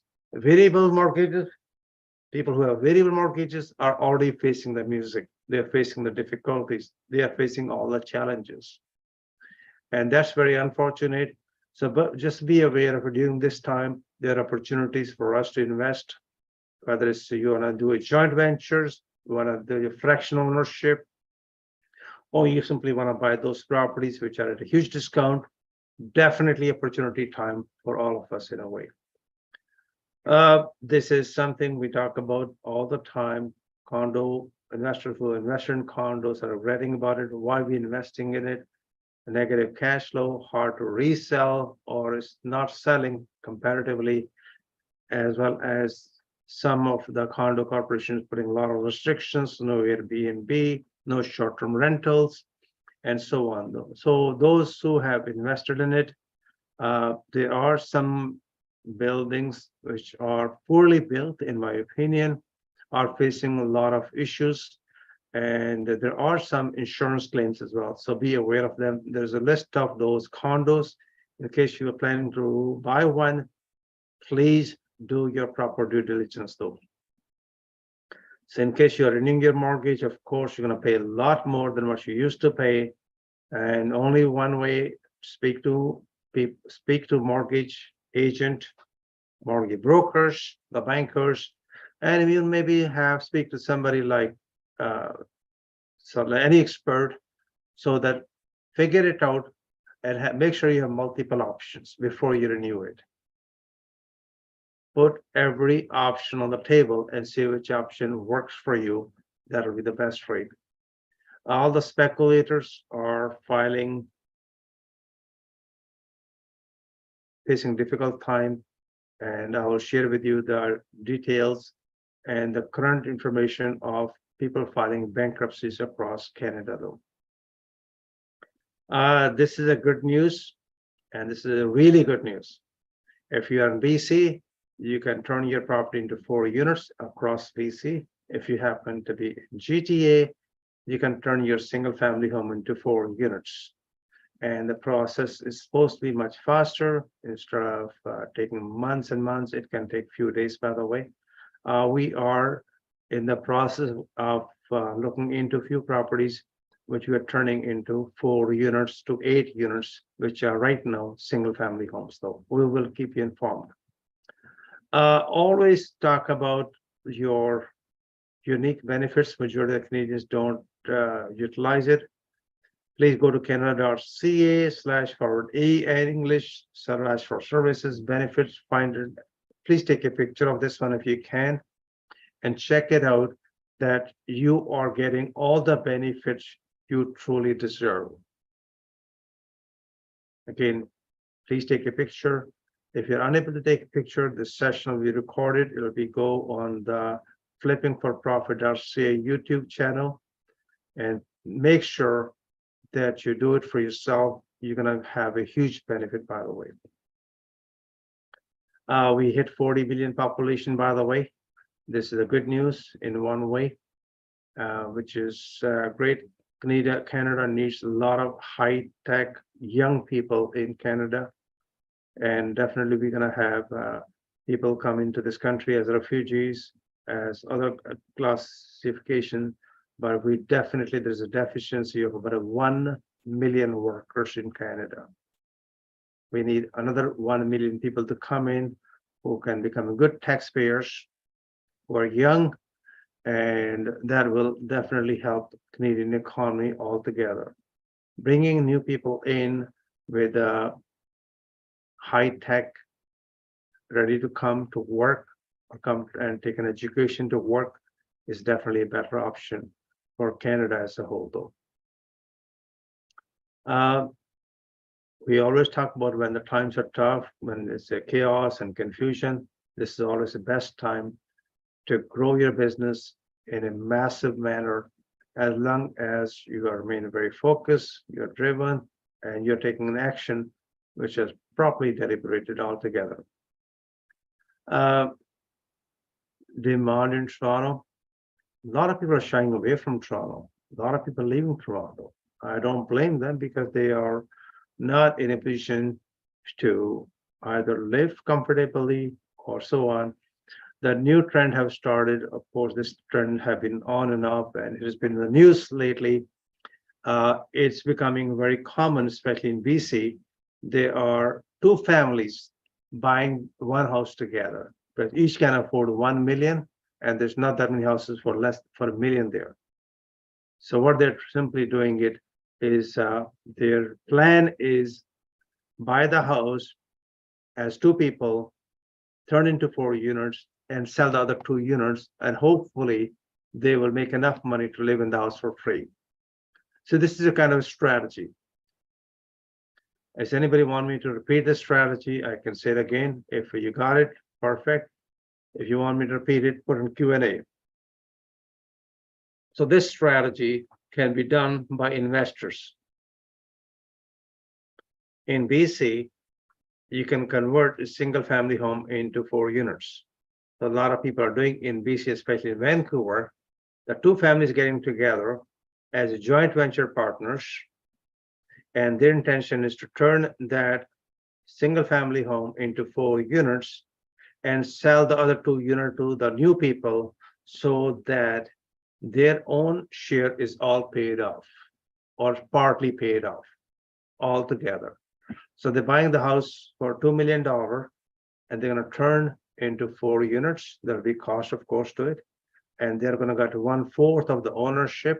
It's like a fresh ownership, or you can say joint venture. And this can be done for investors as well, though. And you will find this strategy will be utilized by a lot of Canadians, especially investors in Toronto. And this is going to become very, very common. It's easy to qualify for the mortgage. It's easier to own 1/4 of the property instead of owning the whole of it. Or you can bring 3 other investors as a joint venture partner. So moving forward, what else is there? We're going to have a power sale training, not just September, October. Apprenticeship is ongoing. Anytime you want to join the apprenticeship, please just text the number. How to buy deeply discounted property is going to be this Saturday on July 15th from 9:45 a.m. to 12:30. And we're going to have a couple of eyewitness auctions, which will be announced as we go along, though. The actions we don't take in life are often the one we regret. That is me. Land of empty houses. This is something have been brought in many times over and over. A lot of Canadians are living in a big, huge house, 3-4 bedroom, and there's only one person living there. And some of the mansions are known for those mansions are made for maids, pets, and the pets. 6, 7, 8, 10, 12 bedroom houses sitting vacant. And now we have the vacant taxes, but again, there's a huge amount of empty houses which can be utilized for rentals, but because they're expensive and people don't want to ruin them, but it's there. Just thought I should share with you. Check before you invest in case you want to invest in any kind of corporation, anything you want to invest. Check before you invest.ca is the perfect place. I strongly recommend to you before you invest with anybody else. Get to know who you are investing with, get to know their history, their criminal record, their credit score, and share the same with them at the same time, though. I'm going to skip this one for the time being. This is something we are looking into. It. People are extending the mortgage to 30 years, 40 years, to 60 years. Now I heard about 90-year term. Painful, but the truth. But again, this might be a banded solution until the interest rate comes down. There's a possibility the interest rate may gonna come down shortly. Before I go any further, I'd like to bring Randy. Randy, are you still there? Yes, sir. Okay, Randy, you have some incredible opportunities there. Would you like to please share with them and possibly put your name and phone number in Q&A as well, or in the chat, please? Perfect. Thank you. I'll put in the Q&A because the chat only goes to us panelists. Okay. So thank you for that. Porthos, we have a 4-season home, gorgeous home, right on the water on the canal. It's right off Burnt River in the Kawarthas. Gorgeous, 6-bedroom, 4-bathroom. Great opportunity there.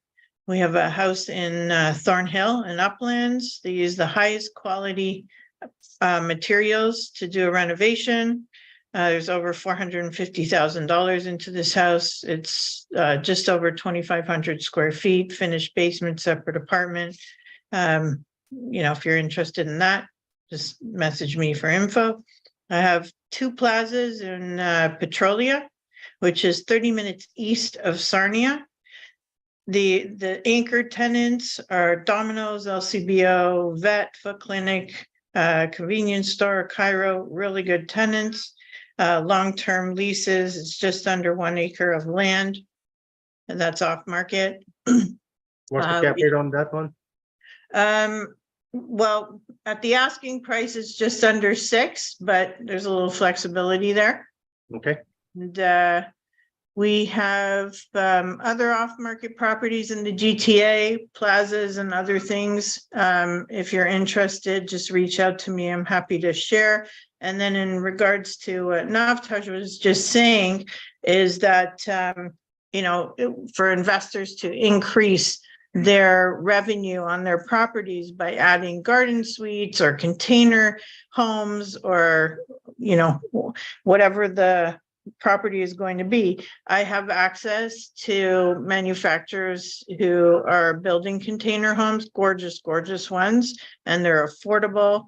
It's a great way to increase your profits on your investment property if it's sitting on some land that could fit another little house on it. So reach out to me if you have any questions on market, off market.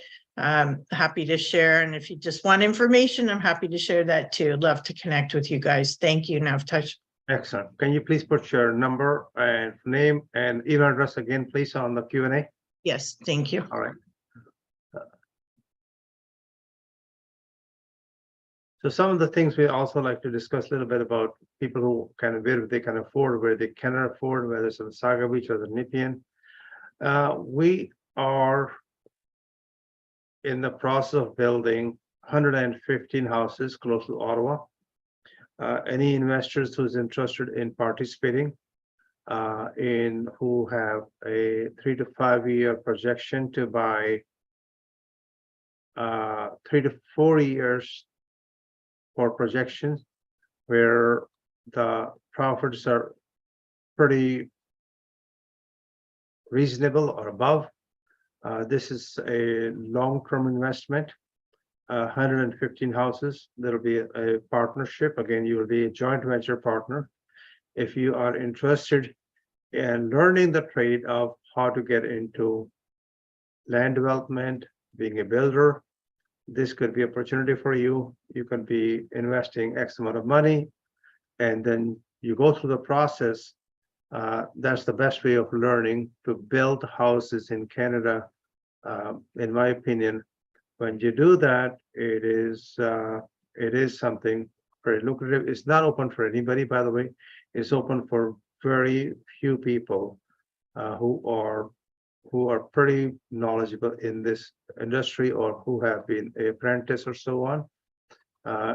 We will definitely allow some new people to come in. We have a bunch of high net worth people who are already in this deal. So 115 houses, very close to Ottawa. We got phase 1 and phase 2 done, just to let you know that we are ready to build. Another thing I always discuss, opportunities arises everywhere. The office towers are becoming emptier and emptier, and government is looking for people like you. If you want to come in, there are certain programs available. Office conversion to residential is going to be big disruptor for next 10 years or so. So just be ready for it. If you want to do in a small building or want to do a large building or want to be part of it, hey, let us know, and we'll let you know which opportunity exists for you and which can be very beneficial for you. This is something, as an investor, you should definitely have, we call free look clause in a subject of purchase sale agreement. More or less, it give you 3 month to 6 month time to do your due diligence, which is very common in commercial, industrial, and investment properties. And we are able to utilize it from time to time in single family homes as well. Free look is where you tie up a property, and in the meantime, if you're looking for JV partners or you're looking to assign the property or do something with it, it's something you should definitely look into. It called free look. It is very common among investors and builders, this type of clause. Most of the people who invest in residential property may not ever heard about it, but just thought I should share with you. There's a new version coming up, and this may gonna become common. Builders have realized, hey, listen, when we sell a pre-construction houses or condos, we are not benefiting the most. We are making the least amount of money. People who bought them pre-construction are making more money than us. Some of the large private equity firms look into that, say, hey, this is a ripoff. This is a great way to make money. So the new version of builders gonna be, there will be a lot less pre-construction, and there'll be a lot more post-construction. Hey, your unit is ready. Would you like to move in? This will be the price of today because the unit is ready. Of course, they're going to allow you maybe 2-3 months or 60 days, 90 days, if in case you want to do some upgrades. But this is going to be the new trend. And this new trend already have started in Western Canada. Some of the builders are very happy to make 30-40% profit and start making 12 to 15 or 20% profit though. This is something that's gonna be happening. This thing I like to share with you, I think I did share with you last time that this is the city of St. Catherine have opened up for business for a reason. You can now have two additional dwelling units, which cannot be more than 645 square feet. Those who are not familiar with it, Garden Street limit is 645 square feet. And then if you have two additional parking spaces for or third space, then you could have a Garden Street as well.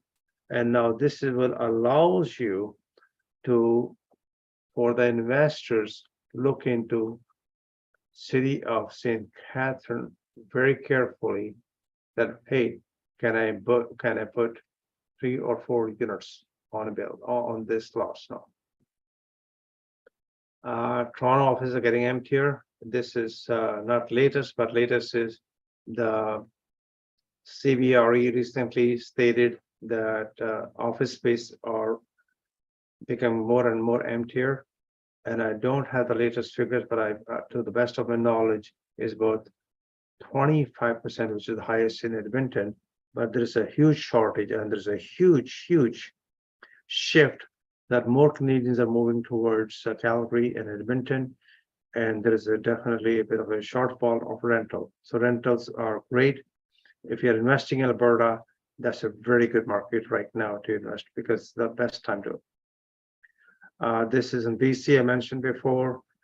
This is a strategy we are using right now, where we have 2 investors going in to buy 1 house, turning into 4 and turning into 4 partnerships. And you can be in and out, you can make a good amount of money. And if you have a piece of property like that, you can definitely have very humongous positive cash flow, by the way. As we say, fact speaks much louder than anything else.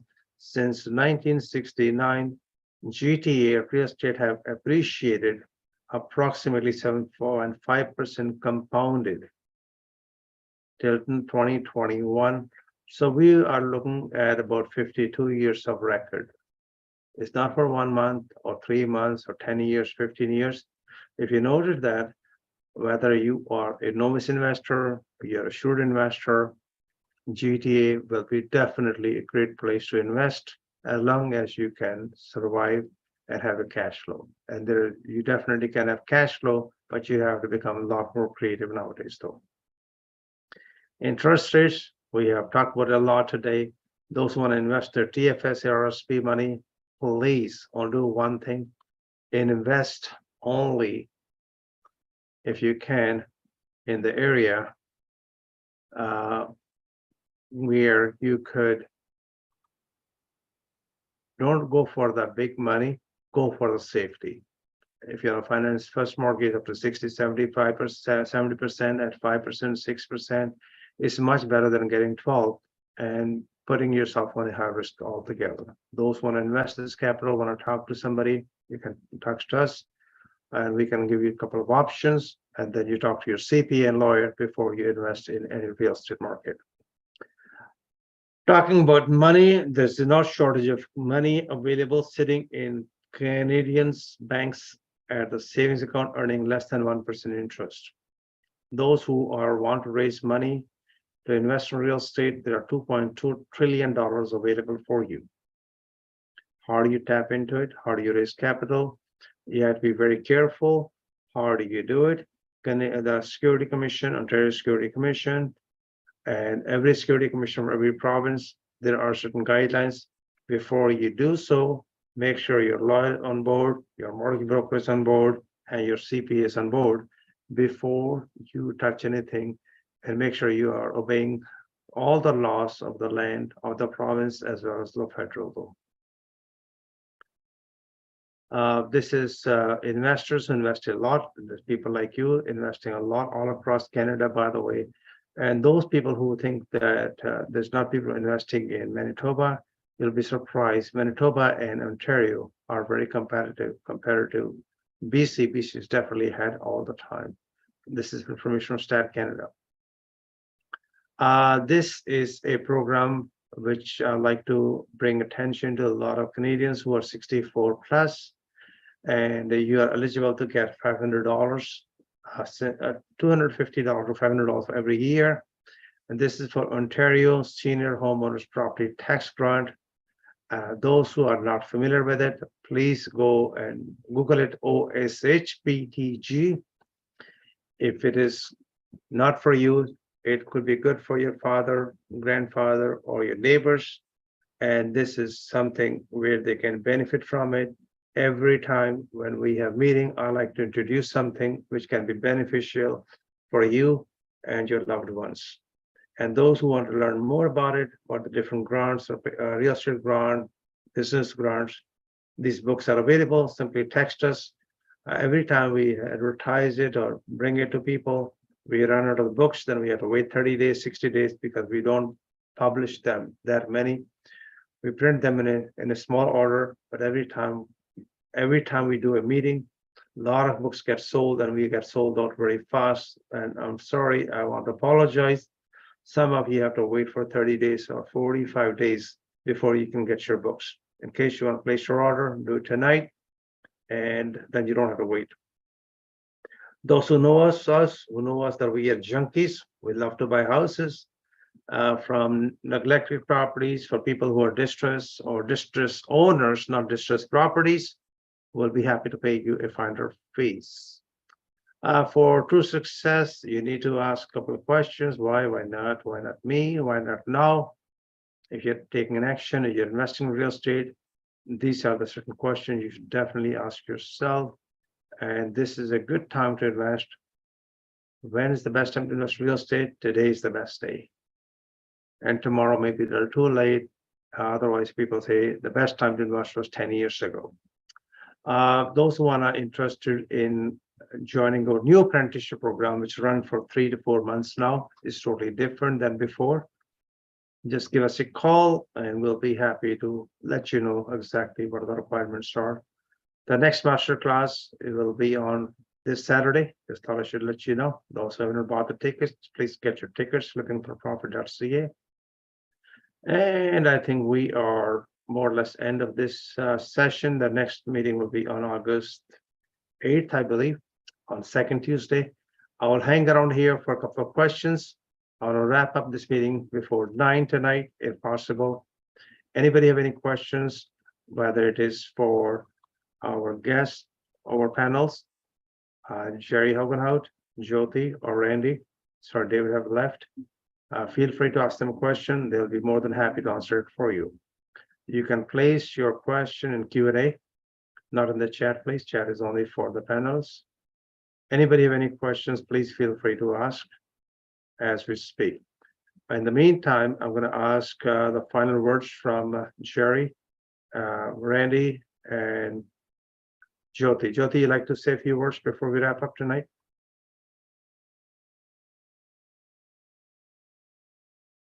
Jyoti? Sorry, I forgot to unmute. Can you hear me now? We can hear you loud and clear. Okay. I would like to say a few words regarding assignment sales. Sure. Now, I know that that's a popular way to go these days. A lot of people are going in for assignment sales, and builders are charging heavy fees for giving their consent to assignment sales. But I recently came across a few assignment sale consents where within the 10-day review period, the builder will give the consent, will for free, will waive the assignment fee if it is requested in the first 10 days of the review period by the lawyer, and the lawyer will need to send a letter to the builder's lawyer asking for the waiver of the assignment fee. So this is something I would like to bring to the notice of real estate investors, because this could come in handy. I wouldn't be able to tell you which builders would allow it or would not allow it, but I've done it for a few people already. Excellent, excellent. This is a very good idea. Thank you. Appreciate it. Randy, final few words for the, Hi, everybody. I've said my piece about the market and whatnot, so if you have any questions, please reach out to me. I did answer a couple of people's questions in the Q&A and put my contact there. I'm not able to put my own Q question there, so please reach out to me. I look forward to connecting with you guys. Thank you again for having me. Jerry, any question, any final words? Well, I just want to start by thanking you again. Thanks for having these sessions. They're very informative. Appreciate you having me on these. Final word, I just want to touch on something you said, Nav, which is people keep missing the boat. They keep waiting and waiting and waiting and waiting and waiting. You got to get into this market. Even, the prices are high. But that's on the cost side. So in our world as accountants, we deal with balance sheet, which is asset and liability, and the other side is the income statement, income and expenses. When we look at rents will go up. Okay, you have a very, very solid income stream to build your business model on the income side of the equation. On the asset side, yes, the prices are high, but you got to get in, even if you're underwater. It's not the end of the world if you're a little bit underwater, because sooner or later those mortgages go down and then all of a sudden it shifts around and now you're starting to make money. In 20 years, your mortgage is paid off. There's appreciation in there. So don't be afraid to jump in, build your team, get people, that you can joint venture with. Nav's the mentor, Nav's the coach.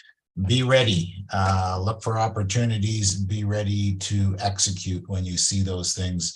And even if the math doesn't make as much sense as you need it to, it will turn around eventually, because we're very confident on the revenue side of the model, which are the residential rents, which will go nowhere but up.